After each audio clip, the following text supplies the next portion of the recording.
nyari babakiga TV kandi enkunza abakiga TV irizo batwatambara mu katare ka Kabale Central Market twabonaho umushubuzi ruranganwa kandi yakutwegambira amazina geye tuganire mpora. Yes. Niyo nibanyita Turnawe Deus aka Big 10 wabindi bakumanka show icon umutawuni ya Kabale. Amazina gavugo nyine ni gaho Turnawe Deus yabatagamanya nigirize rubagize naryanje kuko warubuza nibabura ati niyo banyita Turnawe Deus kongo mutawuni eri common Big 10 kandi ogo no mushubuzi mukuru wenkito atugambire bajyo mwanya musa kandi nibwo baresere muno babire ni barwo mukataraka kuzireba bareto mukasa tugambire imbere geta almost embera tekabirembi turaba customer nibija yesa mumone bagura abantu baramuzana bagenda konka at least nituguza deyire nore umuntu yija waguza ndembera neza kubane gukora ki neza kubaneterera kwa kateriti kari kubi mazamatikari kubi turukora ndeba muri kuza kumara mu almost nka half a month ibizibuce ebimubuginemo tubuginemo arimo banta barukuremesa remesa katari ngataje no misho manyana bazakugamba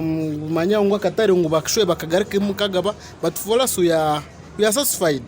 kuchimo cyo nani turakirije tukabwine mucizibwa akatare karama mizi karama mashanyarazi mazumo wari akatare na hata mashanyarazi garuko akabuchimo kitambura tinde kizobe kirimo mukatarongo n'amazima ni ibintu nibirungi Big 10 itwenda utugambire brief history yawe kace uko watangira kwa ninkorano shato bine myaka minji uryo musigazi nkanye unkani ndebe ibintu n'ibintu tugambire ko watandikire ubaye no wakwatiro ninga ukatera nko muhindi wawe nakakaze watandika so tugambire ko wabwine ko watandika ndatire muhindi yeah it was very hard man kikaba kigumire ato mukutandika nkija nabwe ndukutancho mukataraka akakare batakashenyire natekaho HT arwajugwa reba hanyuma kuna atire HT man it was not easy mazuma nagamba nabone basa no kuremiziga kozi nkandi ya mucucu ntire mpe yazanje 20 by then zikazi pe ya 20 izina atanikiye nazo nkatandika nse mitwarasha tukaza Kigali Rwanda hari akatara kuba kwita chemisagara you man it was not easy kuna amazire kutandika imitwarasha tuna nadezo gukora mpora araningumani mama wore hasira oino kutagetinga targets zawe kuma targets zawe ukahitinga nkaka kantu kacho kateka rubaju ukasavinga abinja basigaza tubakuca kusavinga konkitu kadezo na savinga kuranguna kankahe ahindi na imwe naje nkundizaga ko mujya katare mbeyine shop kandi nakishiriza boss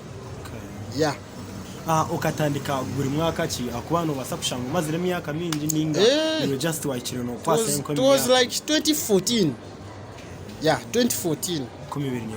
konga ekere haso man shango tino kwatira mukono no kwataka no rundana man bikabi gumire mazuma nibizibuki ebiwarabiremo akwano basakuba ebize biwarabiremo no munyeto buryo ko hasi guri gwe bijyo bizibu byariyo naraba mu nawe mugambire nabasakura mwata na bakakwika kabankiwe ebizibu ota ni byinji ebizibu challenges ni nyinji kuyo abasigaza bo kugambira nani nkwa advice niyo kujanti keep money saving one on be successful saving avoid group influence kushango ino bade bawe bono banywa wachireba bagenda okuche baba bade bawe koka batambura okuche ikintu cyo spending a cent wachireba ikintu no kuchegendeseza one achieving goals zawe niyo just solution kushanga no saving unnecessary expenditure wachireba bambe no spending ebintu bimwe bitine mugasho no spending yaikanga ico no chesasira ubone ku achieving goals zawe so ninjira mwamuhurira wakora umutwaro bikaho kakaga ogihe nkumina kugira ngo nyensi akubati kugira ngo enseriyo neza kuhereraho remember turiyo tutambura abakiga TV kandi program Omunyeto mukozi abari kutamaka sente n'aba daily corrections the fashion icon abari opposite na Kabale main stadium main street ori kutora Kisoro so turiyo tutambura na Big 10 kandi no Omunyeto kandi umukozi hasora kuko enganga mbaya buti turiyo tucheta so Big 10 litwenda uhabureho Omunyeto uwo kubajya ko acajya street akwani turebe Omunyeto tekayenda kuza gukoresa imikono yabo nende mirimo iriya ya white collar jobs nenda yahereze kwega ine degree ye ya staff office so tugambire ni buhabuze iki ubwo basa kwa Omunyeto ijya wa street ati kingwenda kugambira Omunyeto arakaburo kake akunkwenda kuhabura Omunyeto wodyo Omunyeto mazima ikintu kibakweta are kintu kwakweta victory loves preparation. The way you prepare, it is the way you harvest. You are preparing okayangu, wa preparing ekintu kirungi. Now you are going to harvest. Discipline. Wachireba, ekintu tubasize kujangu oza mbantu ofitingemu. Wachireba bakwe respect ni wabantu waba respect because of ine discipline and knowledge. Onokoso bwenje bwawe eyizo bweshitabo ningo bwenzarwa as long as no baska kwisaho kuza discipline and knowledge nibigenda hamwe oba wamara no achieving cyo rukwenda boss okay ogwe ni big 10